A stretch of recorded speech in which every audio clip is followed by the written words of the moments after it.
At first, Wayfair looked unstoppable, a giant in online furniture, a name everyone trusted for their homes. But behind the glossy websites and fast deliveries, cracks were quietly forming. Most people think they know the story that Wayfair is just another retailer struggling in a tough market. But the truth is stranger than it seems. Sales weren't just slowing, customers were leaving, international operations stumbled, and even the company's own employees were feeling the pressure. Yet no one outside the boardroom seemed to notice, until now.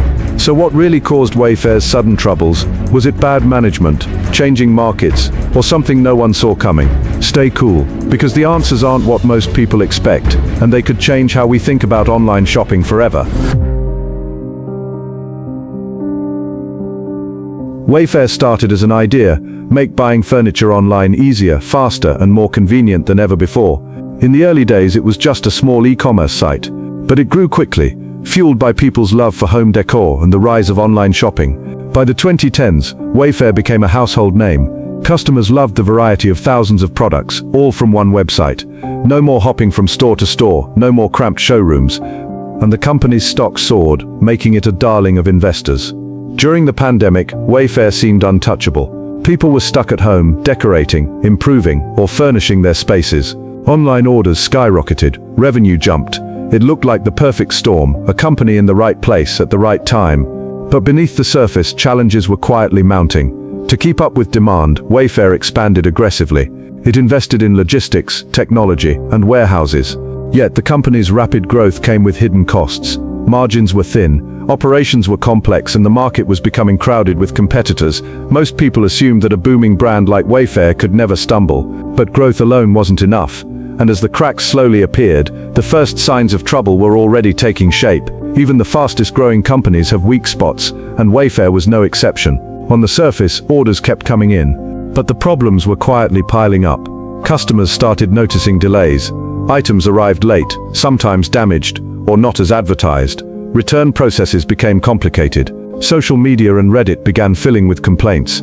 People questioned whether the convenience was worth the frustration. Meanwhile, Wayfair's dropship model, relying on third-party suppliers, created hidden risks.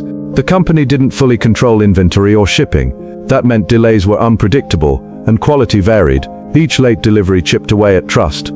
Competition didn't wait. Other online furniture retailers, big box stores, and even Amazon were offering faster shipping, easier returns, and better deals. Wayfair was still strong, but cracks were visible to anyone paying attention. Internal challenges appeared too. As the company scaled, it invested heavily in technology, logistics, and international operations.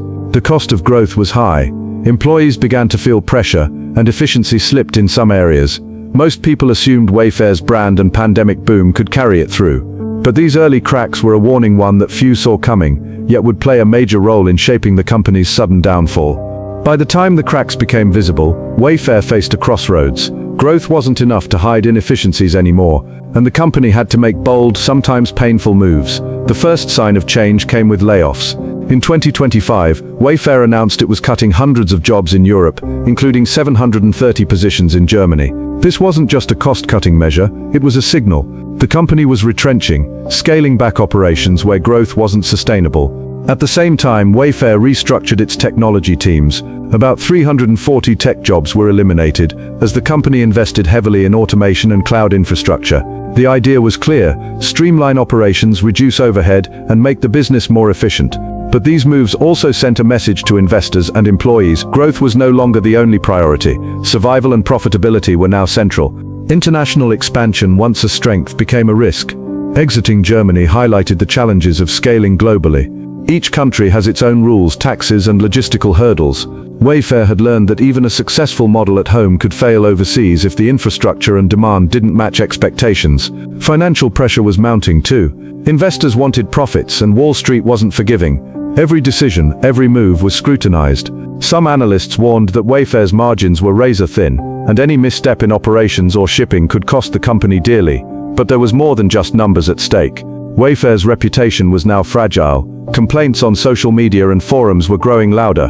Shipping delays, damaged goods, and inconsistent customer service were more than minor irritations. They were warning signs of deeper problems. Trust, once taken for granted, was now fragile. At this point, the company faced a crucial question. Could it survive without reinventing itself, Or were these bold moves just delaying the inevitable? Every decision, layoffs, exits, tech restructuring carried risk. Make the wrong call and the public narrative would shift from a strong e-commerce giant to a company in decline. For viewers, this is the moment where the story deepens. Wayfair wasn't just facing operational hurdles, it was confronting the consequences of rapid growth, global ambition, and public scrutiny all at once. And the outcome, it wasn't clear to anyone except that the stakes had never been higher.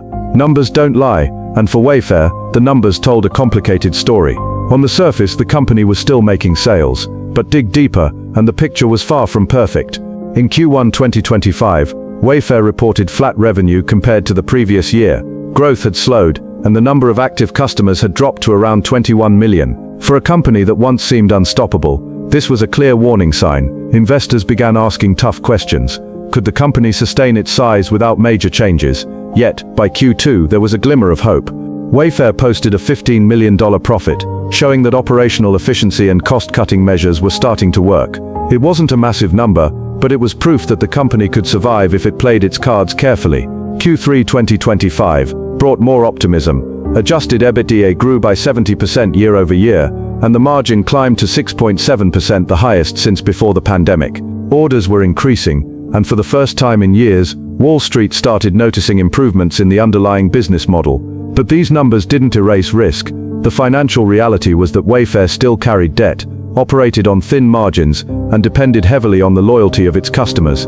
Even small disruptions in supply chains or spikes in energy and shipping costs could wipe out profits. And then there was the human element. Behind these figures were thousands of employees affected by layoffs and restructuring. Every financial decision rippled across the company, influencing morale, efficiency, and ultimately performance. For the audience, this act is where the story becomes concrete. The numbers prove that Wayfair's downfall wasn't sudden or dramatic. It was a slow, creeping challenge. Growth, layoffs, profit, loss, every metric tells part of the story. But the real question remains, can Wayfair turn these numbers into sustainable success? Or are they just temporary patches delaying a bigger problem? Even with profits returning, Wayfair faced a challenge that numbers alone couldn't fix: trust.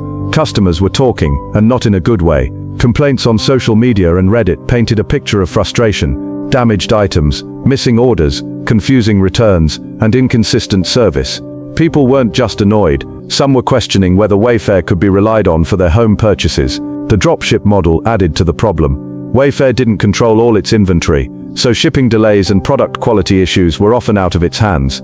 For a customer, the experience was the same, but the company had less control over the outcome. Each negative review chipped away at its once solid reputation. Vendors and suppliers also felt the pressure.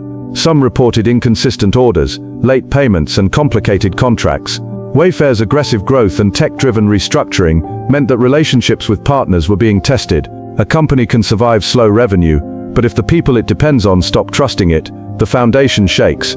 Public perception now mattered more than ever. A single viral post or review could sway hundreds or thousands of potential customers. In e-commerce, reputation is everything. Trust drives repeat business, which drives revenue. For Wayfair, rebuilding trust wasn't simple. Transparent communication, reliable deliveries, and better service were necessary, but so was proving that its systems could scale without failure. Customers had to see that the company had learned from its mistakes, and that the changes weren't just about cutting costs. This act shows the human side of Wayfair's story. The downfall isn't just numbers or layoffs. It's about real people, both inside and outside the company, and how trust can erode faster than growth can replace it. So what's next for Wayfair? After layoffs, restructuring, and customer complaints, the company faces a critical question. Can it recover and thrive, or is it on a long decline? Wayfair has some advantages. Its tech investments, automation, and cloud infrastructure give it tools to streamline operations and reduce costs. The company is leaner than it was at its peak, and profitability is slowly returning. If used wisely, these systems could support sustainable growth. But challenges remain. Competition is fierce, both from traditional retailers and emerging e-commerce platforms. Consumer expectations have changed. Fast shipping, quality products, and excellent service are non-negotiable. Every misstep can be amplified online. International operations are another puzzle. Exiting Germany highlighted the difficulty of expanding globally. The company must carefully choose where it can succeed and focus on markets with strong demand and manageable costs. Perhaps the most important factor is trust. Wayfair needs to prove to customers and partners that it is reliable, consistent, and responsive. Profit alone won't secure loyalty. People need to believe in the brand again. Some experts argue that Wayfair isn't truly falling, it's evolving. A leaner, more efficient company could survive and even thrive in a competitive market. Others worry that the cracks are too deep, and without regaining customer and partner confidence, growth may stall. For viewers, this act leaves a thought-provoking question: is Wayfair's downfall real, or is it a transformation that the public simply hasn't understood yet? The answer isn't simple. One thing is clear: the story of Wayfair shows how fast growth, operational complexity, and public trust are all connected, and how fragile even the biggest e-commerce giants can be. Wayfair's story isn't just about numbers, layoffs, or a struggling online retailer. It's about growth, ambition, and the hidden risks that come with scaling too fast. It's about trust with customers, employees, and partners, and how quickly it can be lost. The company has survived challenges before, and recent profitability shows there's hope.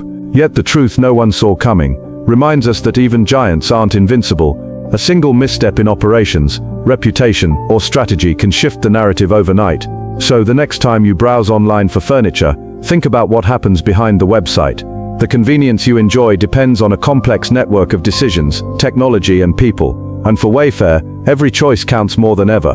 The story isn't over. Wayfair may rise again, or it may continue its slow decline. But one thing is certain: how companies grow, handle risk, and earn trust will always shape their fate and ours as consumers.